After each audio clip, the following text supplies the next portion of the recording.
What's up, audience? I just want to send a quick message. Um,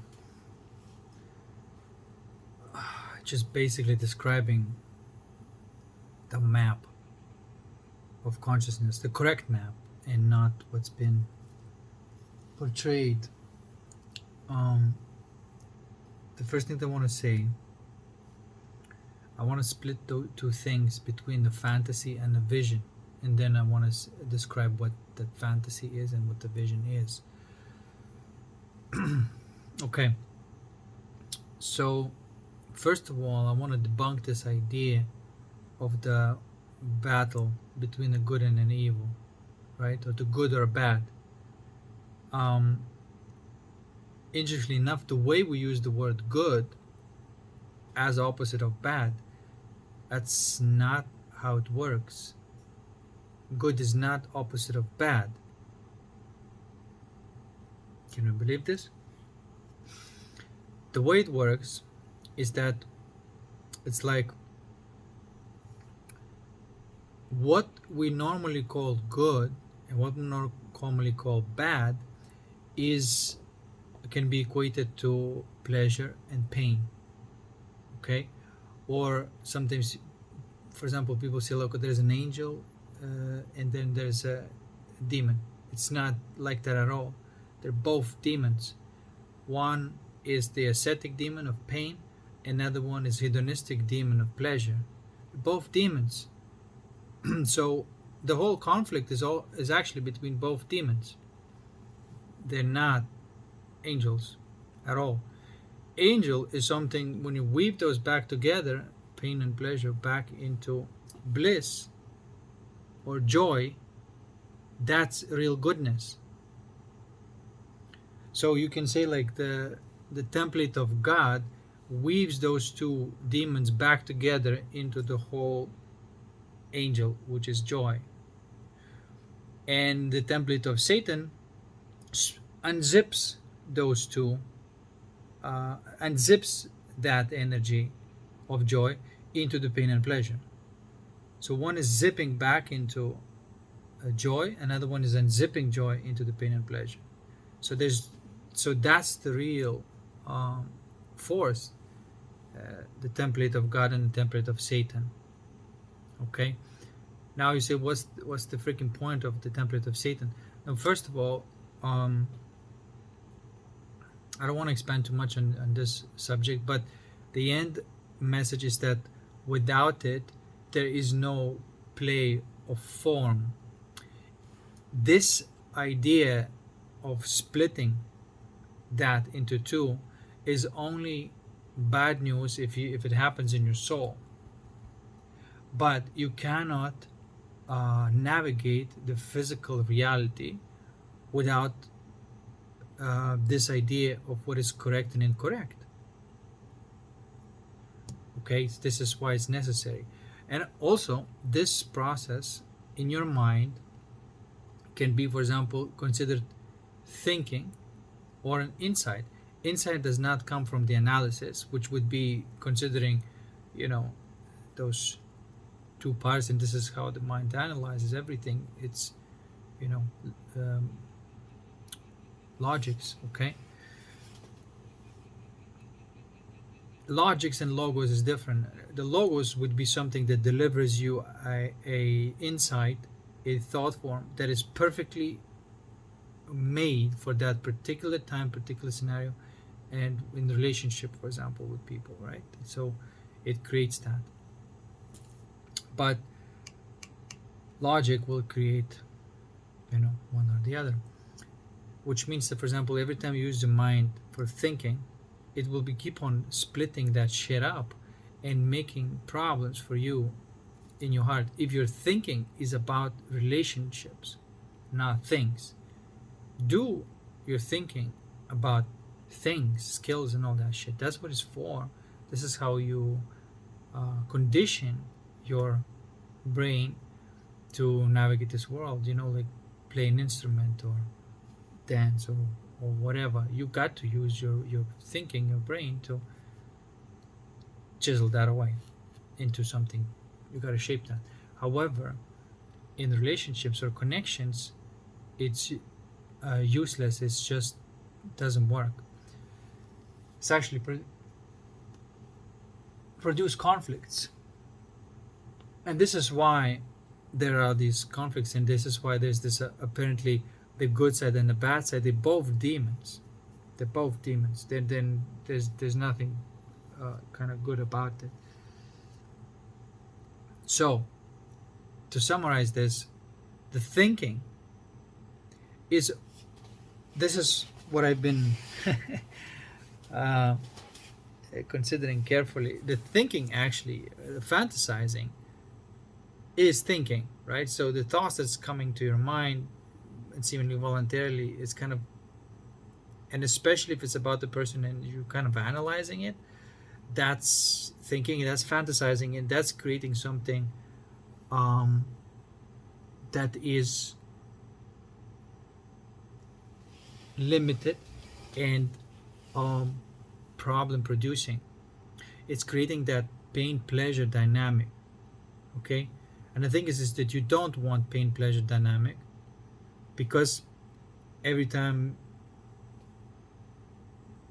there's a lot of pleasure, there's going to be a lot of pain. Okay, and vice versa, if you're in that dynamic. And there's going to be this pleasure seeking and pain avoiding, and then also there's other types of people who pain seeking, pleasure avoiding. Now I have to say that this, in relationships, this shows up as so-called empaths portray themselves as, you know, goodies, and then narcissists portray themselves, or, you know, as baddies. But the thing is that they're both baddies. For the narcissist to exist, there has to be this so-called empath who's naive in giving the energy to the narcissist to function, right? So there's like, you know, they what's pleasure for narcissists is pain for the empath, and they are actually asking. So it's a sadomasochistic relationship. But the victim, the one who's crying that, you know, oh, poor little me, is doing it to themselves, and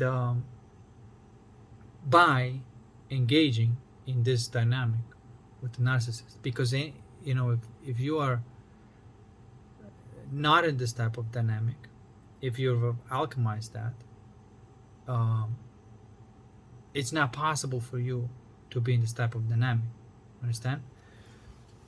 This is why I don't like labels. You know, I don't like labeling people and all that stuff. I don't really like when people call themselves empaths, and then if they mean by that it's like, hey, I'm naive, and with my empathy I'm just going to cure the world of evil, but actually what they're doing is just fueling the evil, then they're equally at fault. This is the corrupt feminine that's fueling the evil and thinking, oh, one day, you know, the my little empathy is gonna change that person, but it's just gonna be suck your energy fucking dry and do some evil shit, right? So this is why everybody's talking about how narcissists are the bad thing, and why nobody's talking about the empaths are the ones that causing it. You see, if the empath or the person who calls himself empath is like, okay, if that's what empath means, you know, people can mean many things, but in this case that's what it means. It doesn't mean good at all. It's supposed to be just like a curse word, just like as a narcissist. If you see it from this perspective, which is real and true, and not this perspective of this, you know, good and evil, bad and good dynamic, which is not how the world works. This is why you don't help the empath and you don't help narcissist, man. They're both in a dysfunctional relationship, and one of them, you know, is gonna have to get the fuck out of this, and the only way to do this is to get out of the cycle of this pain and pleasure dynamic and alchemize that pain that's always seeking pleasure, and then you find behind it something that is not pain or pleasure, something that is in between, before it was unzipped by the template of Satan. so to speak, and that will create whatever that will create will be ideal, and it will probably create a, you know, what I would call vision, right? Because even with manifestation, people still they don't deal with that pain that is there, right? If they're what empath is unconsciously or unconsciously is producing is the scenarios when they always get hurt at the cost of, you know what I'm trying to say, and the narcissist is always producing the the reality where it's causing pain onto other people, and it's fucked up. So that's the result of manifestation. This is why, like, I'm not impressed by people manifestation, because they just do, you know, same, like I've said in the previous video, the quality of life is not improving. They just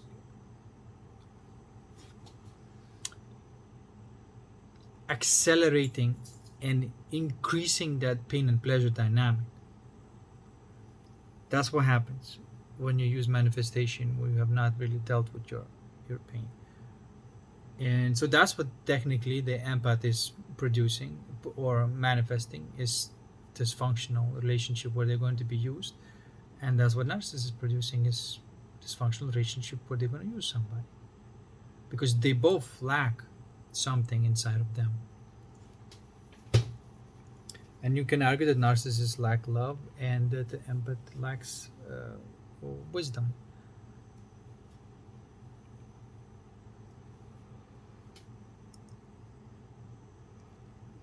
Okay, so the goodness is actually when something comes to you as a vision, not a fantasy. This is like I've been looking at it very carefully and really trying to distinguish that fantasy and that vision, because manifesting something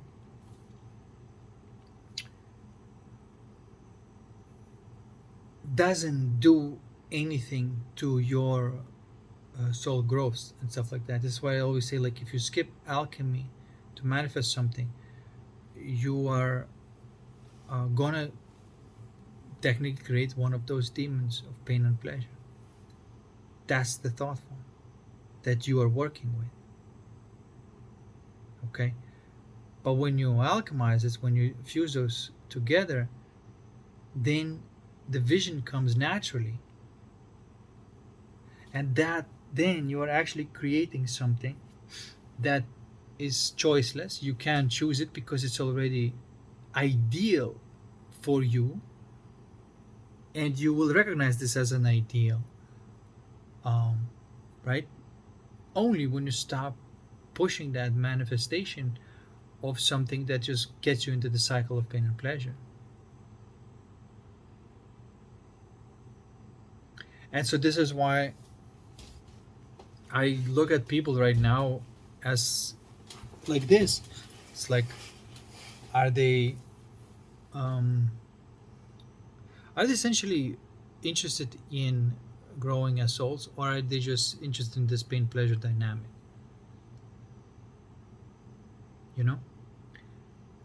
Because if they're interested in pain pleasure dynamic, they're not real. They're still a non-player character.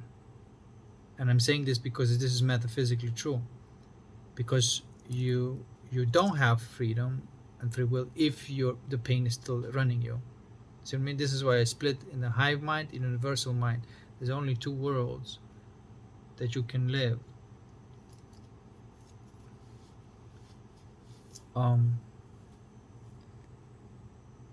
And conflict-based matrix, and then the holistic matrix. That's pretty much it. And that's the real goodness. The real goodness doesn't have conflict. It's beauty and harmony, and that side.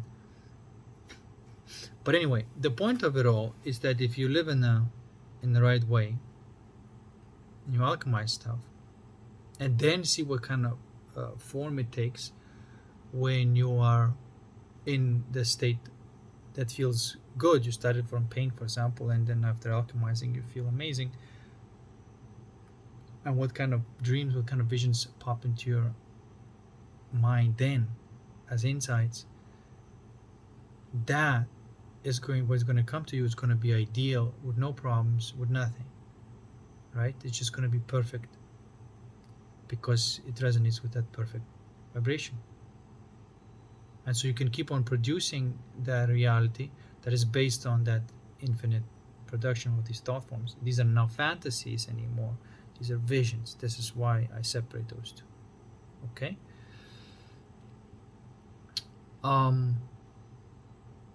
You can still use your mind as used before, but not for the relationship dynamics or connections, because that's beyond the capacity of your mind and brain. That makes sense. Okay, this only soul can have harmony with other people and other beings.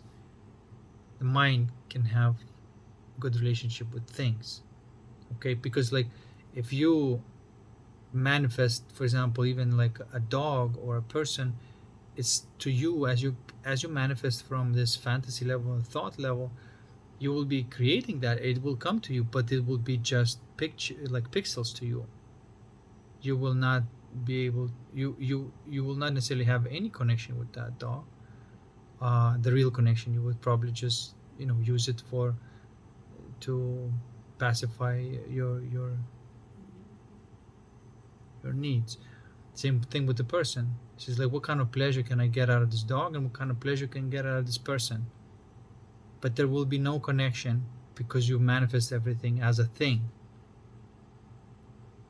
Okay, so this is why still to manifest things, but you shouldn't probably do it with live beings. You should probably do it with things, right? Like if you need something, or if you're constructing something, or if you are creating something and it's an art or project, whatever, totally fine to keep on using the same process to manifest the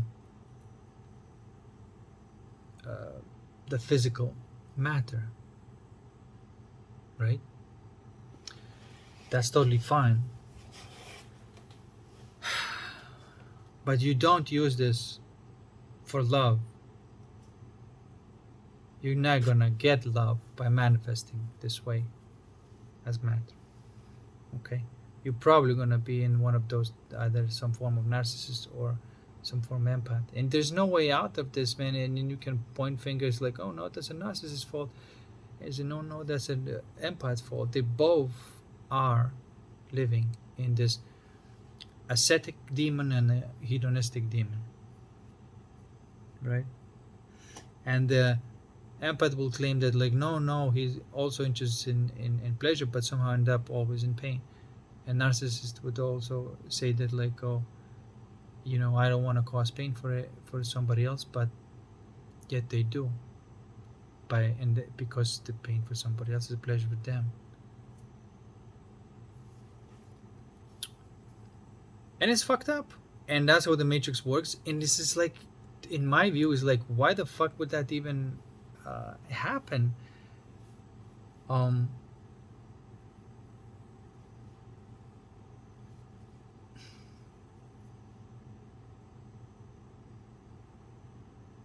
Yeah, I don't know, man. I know that I lived in this world, and but I'm still kind of freaking puzzled why of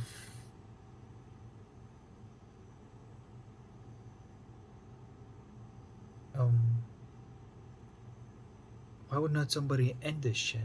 Like I'm promised to myself to end this shit, because like I've looked at all these relationships and looked at this dynamic, and it's just like it's all dysfunctional. And even the ones that look good and functional, if you look closely, they're still dysfunctional. And still, what the fuck is going on?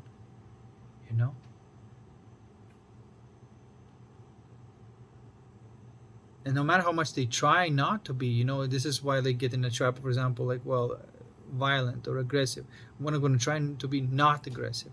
Well, trying to be not aggressive is just another layer of aggression. It's there's the aggression hasn't been dealt with. It's just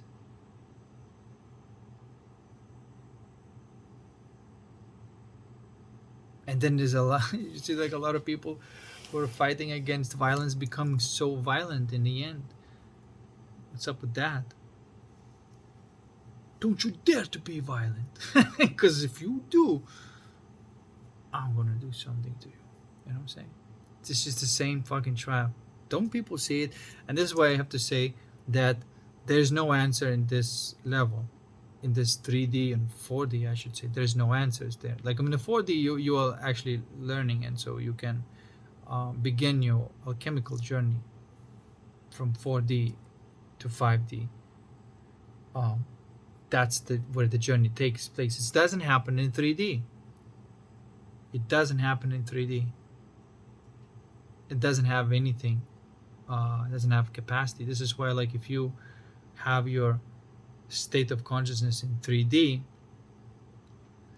no matter what you're gonna do, you're still gonna be part, just like a cog in the wheel. But if you pop out of it, then you're gonna, embark on your real hero's journey, on the things that actually make changes. Okay, and then you may obviously start bringing the real goodness in your life that is sustainable, and not another jolt of pleasure that leads to pain. Okay, and this gravity towards this pain and pleasure cycle is pretty strong. And this is why at the beginning you have to muster up the energy, all you freaking got, to push yourself out of this. Or the way it looks is this: you need a lot of energy to place attention onto that thing that makes you move, to alchemize this and sit with it, stay with it until you zero it out. That takes a lot of energy at the beginning. It you know what I'm trying to say? Because it's like, it's just trying to take you out of it, and you just like beat it. You can't beat it, like that's how I would say. And when you beat it the first time, the second time it becomes easier and easier and easier, and then it will get to the point where it's not going to be energy consuming process, unless you fall back into this, and then you're gonna have to kick back out.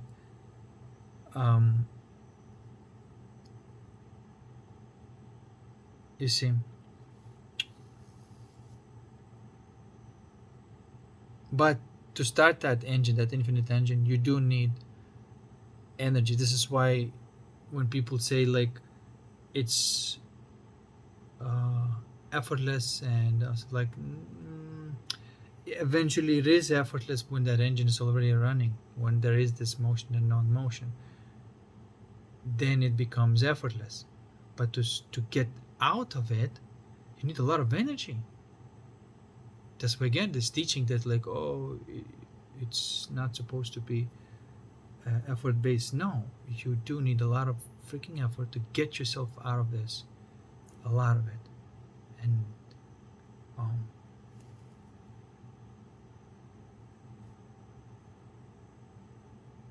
And I lately, like when I hit that zone of just the energy is just running, and just you live in joy basically, there's a lot of all sorts of things coming your way to take you out of that, to pull you back into the matrix,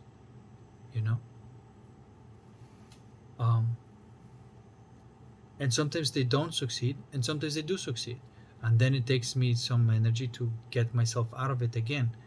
But I got pretty good at getting out of it, but I don't want to go back in. You see what I'm trying to say? But I do get back in because I really fucking try to be relatable to people around me, because otherwise I don't know anybody. I know a couple of people who um, live in this direction, but I still see I'm still doing the same mistake. You would call this. I still have this empathy that I shouldn't be having. That's what pulls me back in. Okay. But when you get out, what you get is compassion. And then honestly, I have to say that this idea of empathy is the way people describe empathy. I see it as a bullshit. I know that may not be popular but look, I don't really care whether it's popular or not popular. What I'm interested in the truth, and I'm seeing so many false narratives and beliefs in the map of the reality, and what's being uh, culturally glorified is actually the problem. You see, so I'm actually getting out of this empathy nonsense, because once you have compassion, you don't need empathy. Empathy is a problem in this description or this way. Okay. um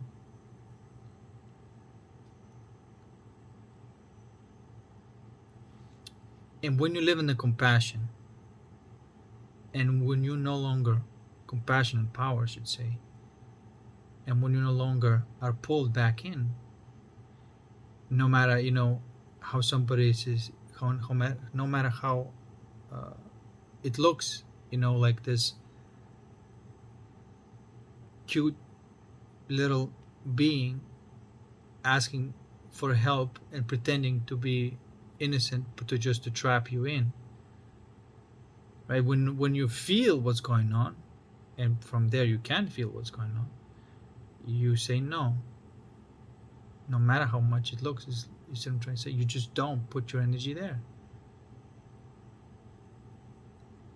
And then when you live life like that, then you're going to meet other people who are also living in this compassion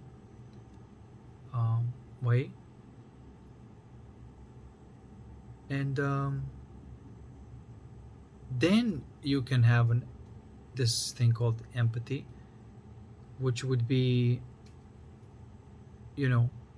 safe, because you are, when you're empathizing with somebody, you're mixing your energies up. So you're not going to be mixing with someone who has bad intentions. You would be mixing with somebody who has same level of compassion. They don't live on the 3D anymore, and you don't live in the 3D anymore. And then you can open up to people like that.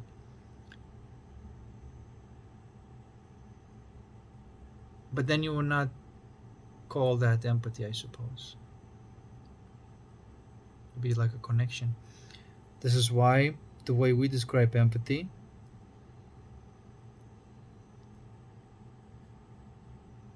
you just don't see it. Like, if anybody could explain to me how can empathy lead to something good, then I will see it. But I think it's just,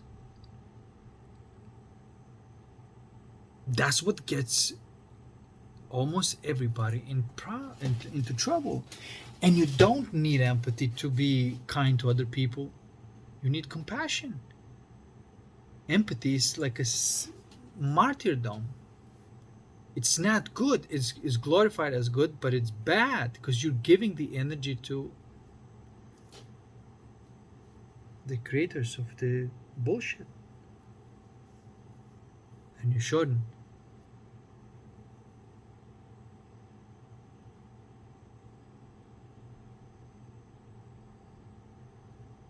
I mean, if you look at it carefully, you'll see that most people who get themselves into to problem is because they had empathy.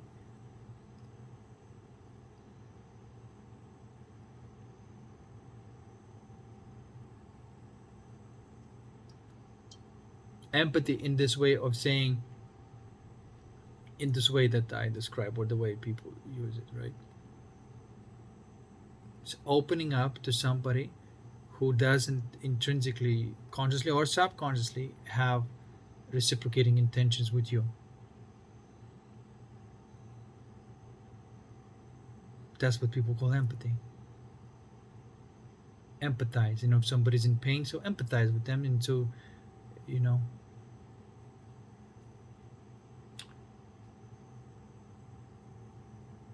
you have to now be in pain because someone else is in pain. That makes no sense. Compassion doesn't deal with that. Compassion just dissolves it.